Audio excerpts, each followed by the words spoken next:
It was way more than just lust, but it was done so well and kept so quiet that it was hard to call it a passionate affair. Upon reflection, though, it was definitely a deep love, the kind where two souls touch and wrap themselves around each other like grapevines on a fence. It was the kind of love I've always wanted and thought I had with my wife of 32 years, Tracy, until I discovered differently about 12 years ago. That revelation shook me to my core and nearly killed me, but it wasn't my funeral we were attending now, was it? Still beautiful at 55, Tracy was in the seat next to me, openly weeping for the loss of her longtime co-worker and friend, Jean, while the pastor droned on about Jean's great qualities as a human being, father, son, brother, and friend. I was there to support my wife in her grief. She had worked with Jean for 30 years, and in the course of this had become pretty good friends, the kind that go out for co-worker lunches and share family stories about the kids and so forth. I had been hearing those stories through Tracy this whole time, and at this point I felt like he was my friend. I knew so much about him and his family. I had even met Jean and his wife, Laura, at several of Tracy's work-related functions, and in fact, the four of us got along just great. It was quite a shock then, when Tracy received a phone call on Saturday morning from another co-worker telling her that Jean was dead, apparently the victim of a robbery in a parking lot at a small motel in our city the previous night. Crime in the city had been on the upswing recently, and in fact, our home had been broken into recently, and the thieves got my .22 handgun and most of Tracy's jewelry, but that was just a break-in. Upsetting as it had been, this was a death.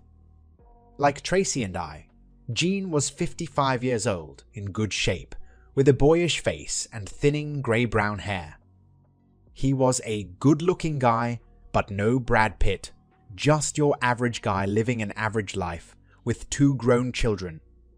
From all the stories I have heard, he and Laura lived a lifestyle similar to mine and Tracy's. Nothing too crazy, solid financially, and they puttered around their yard for fun. Just a case of being in the wrong place at the wrong time, the police would later note. I didn't feel one drop of remorse as they loaded the casket into the hearse for the ride to the cemetery. I remained quiet for the entire 20-minute drive while Tracy sobbed almost uncontrollably. The short service at the grave took only another 5 minutes. Then we headed back to the car for the trip home. As we approached the car, we could see a man standing by the driver's side of the car, a legal-type envelope in his hand. When we got within a few yards of him, he moved toward us, extending the envelope to my wife as he asked if she was Tracy Lyons. Wiping away tears from her eyes, she replied affirmatively, and as she took the envelope from him, he said, "You have been served." Tracy quickly pulled her hand back from the process server as if he had a communicable disease. Her damp eyes got wide with surprise. She looked at me, then the envelope, as if her brain was slowly making the connection. As the server moved quickly away, Tracy unhooked the clasp on the envelope and pulled out the paperwork. She glanced at the first page before the tears started again, and with faltering steps, she slowly made her way over to her side of the car, where I awaited, holding the door open for her. The 15-minute drive home was mostly silent, except for Tracy's low sobs and sniffles. While I expected the dam to break sometime, I wasn't going to be the one to initiate what would surely be a shitstorm. When we got home, Tracy went into the kitchen and sat down at the table. I followed her to the kitchen, got a beer out of the fridge, and sat down as well. "Why are you doing this? And why on this day of all days?" she asked quietly, and at the cemetery.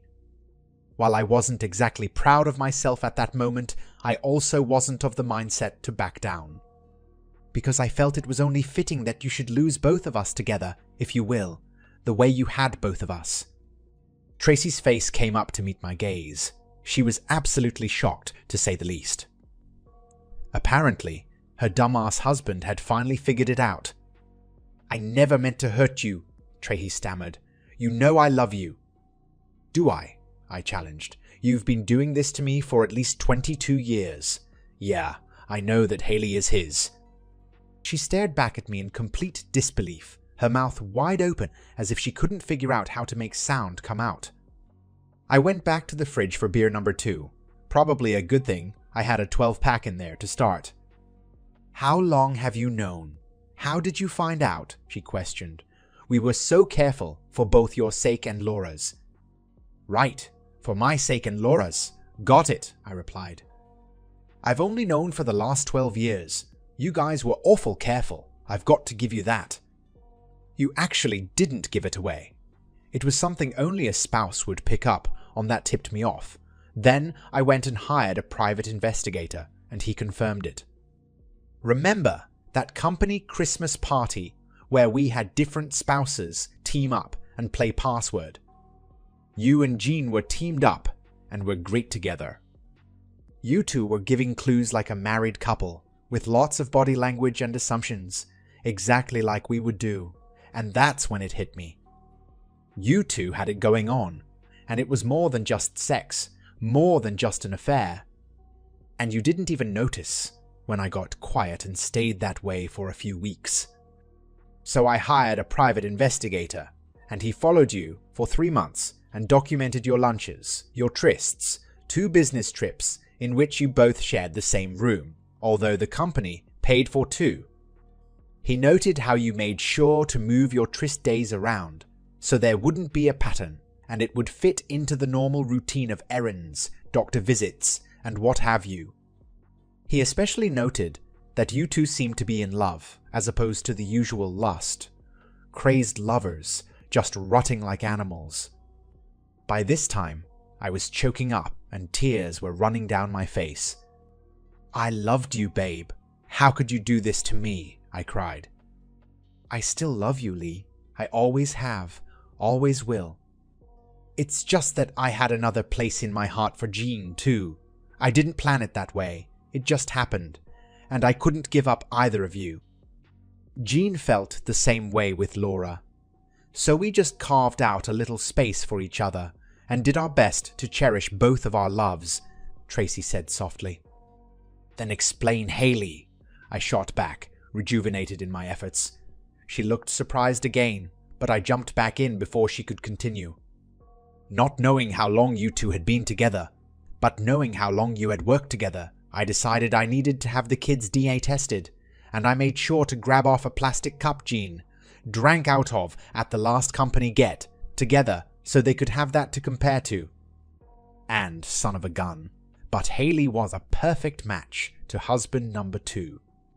Well, if that's not the mark of love, having husband number 1 unknowingly raise husband number 2 child, then I don't know what is." Tracy blushed deeply and dropped her head.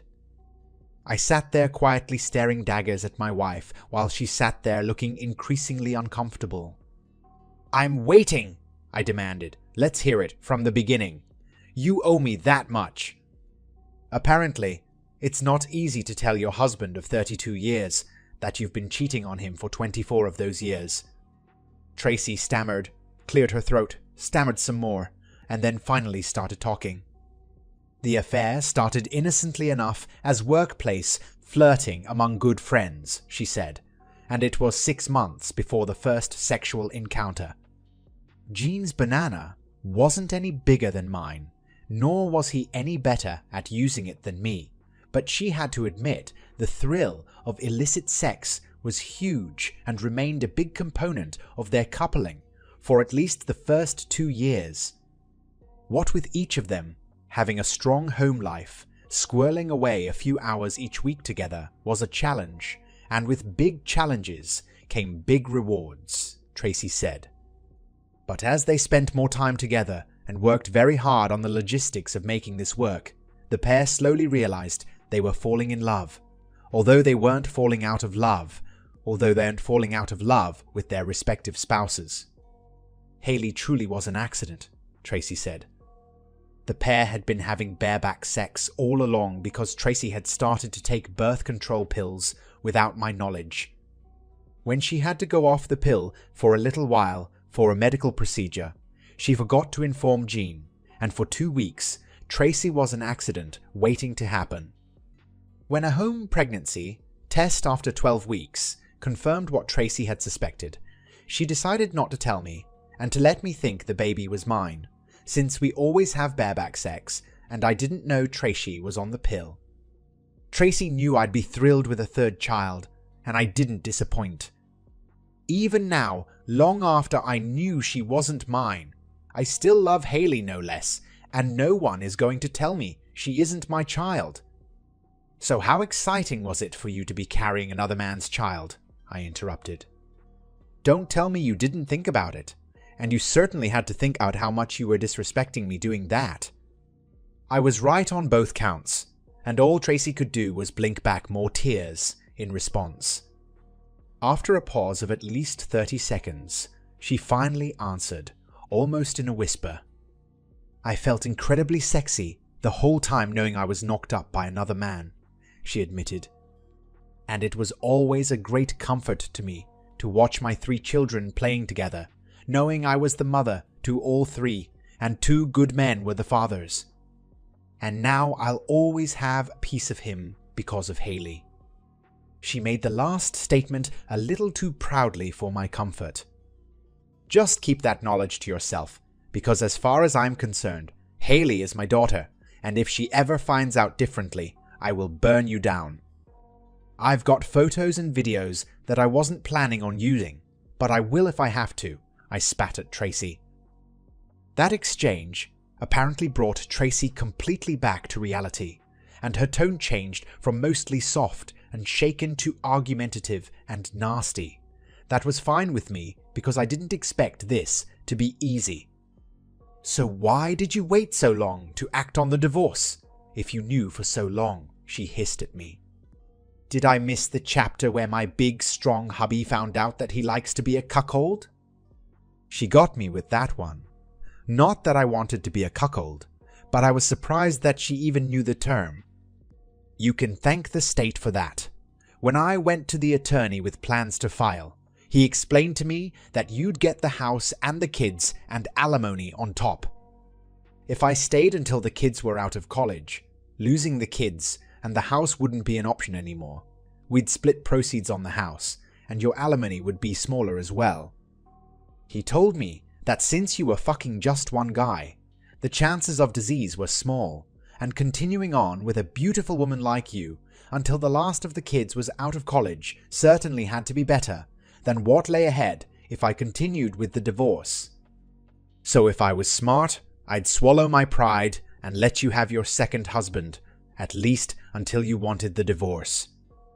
Neither of us knew at the time that you'd prefer to keep things exactly the way they were, for as long as you did. So for me, it became a marriage of convenience. I'd get to have my beautiful wife for 5 or 6 days each week, and Jean would get her the remaining 1 or 2 days. Even though I no longer loved you with the same passion I had before I knew about the affair, I still loved you, and I loved our kids and our life, so discretion truly was the better part of valor. Tracy looked at me with mild surprise, probably because she never figured me for devious. I guess she always figured she had the upper hand, and if need be, she would be the one pulling the strings. And then Haley graduated 2 months ago, I added. My plans for both of you were made years ago. You're looking at my plan for you, I said, as I nodded toward the paperwork. My plan for Jean had to be done first, however, and that took just the right opportunity for me to pull this off. What plan for Jean? What are you talking about? Tracy asked quizzically, her voice rising in panic. You, more than anyone else, should know my abilities and my thought processes. But maybe, after cheating on me for so long, you just figured I was a non-entity, a complete moron who didn't even have the ability to know his wife was stepping out, so why worry about retribution? You do realize, of course, that since you were the last person to see Jean alive in public, at the Rusty Clam, where you two dined, the police will naturally want a statement from you. And if they do any kind of DNA testing, they are going to find out you were the other person in the room he rented at the Horizon, under an assumed name, of course. At the very least, you're going to need to come up with one hell of a good story for Laura. You sleep with her husband, and then he winds up dead. Not good. Tracy's face was a jumble of emotions. I had said just enough, but not too much. Was there any truth to my hints? Would the police think she killed Jean? They'd surely have to tell Laura about Tracy having sex with Jean at the Horizon, and if they investigated further, they might uncover a lot more to tell the widow. I went to the fridge for beer number 6. I just sat at the table and watched Tracy's tortured face, tears cascading down her cheeks while she sobbed. I had actually been waiting for Tracy and Jean to use the Rusty Clam Horizon combination for several weeks. I knew it was one of their spots, but because they were so careful, they had several combinations they used. The Horizon was my best opportunity, though, because they didn't have any security cameras in the parking lot. When Tracy told me the work gang was going out to blow off some steam on a Friday night about 2 months after Haley had graduated, and told me they were going to hit a bar on the north side of the city, I knew it was a sham and that I had my chance. Thanks to my private investigator's work years earlier, and some personal investigation on my part through the years, I knew that they often dined at the Clam, a kind of out-of-the-way place for seafood, and then went to the Horizon for a conjugal visit, and then went to the Horizon for a conjugal visit, and then some husband and wife cuddle time. It might have been cute, if it wasn't for the fact that they were both already married. I told Tracy that her plans were fine with me. I'd just go over to my favorite sports bar and be obnoxious for the evening. And on Friday night, I was, making sure that everyone knew I was there and drinking too much, except that when they weren't looking, I was pouring out most of my beer in a corner of the bar's outdoor beer garden. Then, knowing my wife's timing, I waited until I was sure they'd be just about done to get over to the Horizon via a quicker backroads route I had found. As was their pattern, Tracy left a few minutes before Jean, heading for the gym for a quick shower and dry down so I would never know a thing, while Jean showered in the motel, so Laura would be none the wiser either.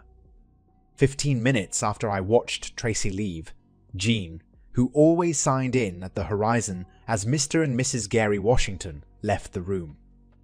I waited until he was almost in his car in the parking lot before showing myself from the shadow of the building.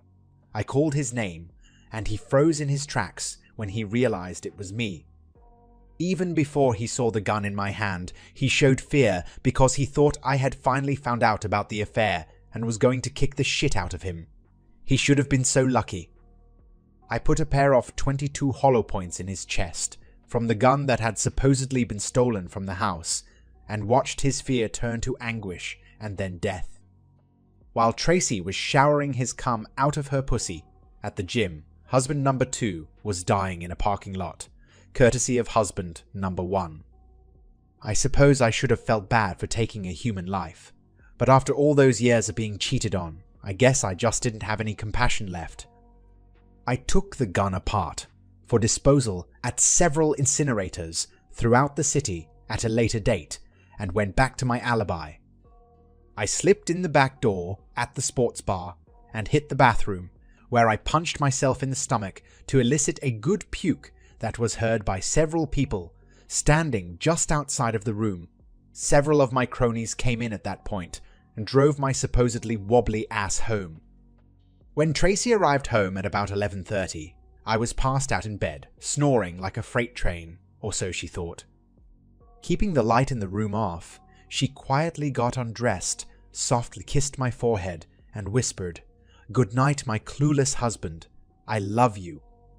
I sat at the table for another 3 beers, not saying a word, while Tracy sobbed like a baby. It had been a rough few days for her.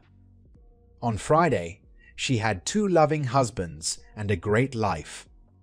By Monday afternoon, she had no loving husband and was the mistress of a dead man in a murder investigation. 12 years was a long wait, I'll admit, but every now and then, patience pays off.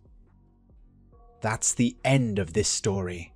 If you found it engaging, please give it a thumbs up and don't forget to subscribe for more content like this.